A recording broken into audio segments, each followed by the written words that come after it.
Hi, this is Ed Zawodzki from edzstudios.com, and this is a quick video on how to load 120 film into the Holga.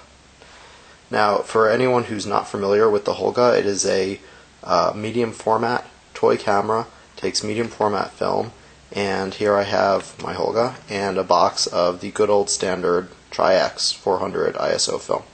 So, the first thing you're going to want to do is slide these two latches on either side of the Holga down and open up the back.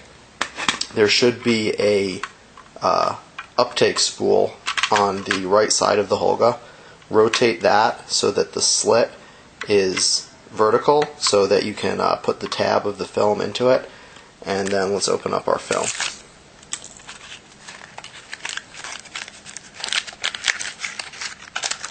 Now, if you haven't used medium format 120 film before, one of the first things you'll notice is that it's not in a canister like 35mm film is. So when you get it out, you need to tear this little binding tape off, and that can be thrown out. And when you're handling it, you have to make sure that you keep a finger on it to prevent it from unrolling, because if this unrolls, then that's actually going to expose the film, because it's just this backing paper is the only thing that's protecting it from the light. So with that in mind, keeping tension on this side of the film, we stick it into the left side of the camera here, click it, it should hook onto the little nib at the top there, and then still keeping my thumb on here to keep the tension on the film, I'm going to pull out a fair bit of the leader till there's enough that I can sort of play with this comfortably.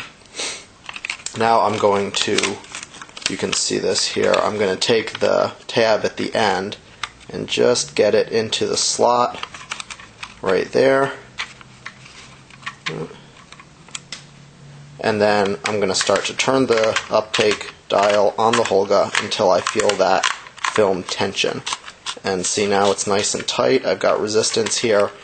Now the film is being held nice and tight. So now it's loaded. You can take the thumb off there to release the tension there, and then basically just start winding it. You can put the back on the Holga at this point. Make sure put the latches back up to close it. Make sure if you have the 6x6 mask in the Holga or no mask at all, make sure this switch is set to 12, because that will give you the correct number in the indicator window. If it's set to 16, or if you're using 6x4.5, then you should set it to 16, but I like 6x6, so I leave it set to 12. Now, I don't know if you can see this here, but if you keep turning the advance knob, and you'll start to see some markings come up in that little red window in the back. And it takes a while when you first put it in, but eventually you'll start to see these little arrows, and then a few more turns, you'll see the number 1. And that means your first frame is queued up and ready to go. And there you go. That, in a nutshell, is loading 120 film into the Holga.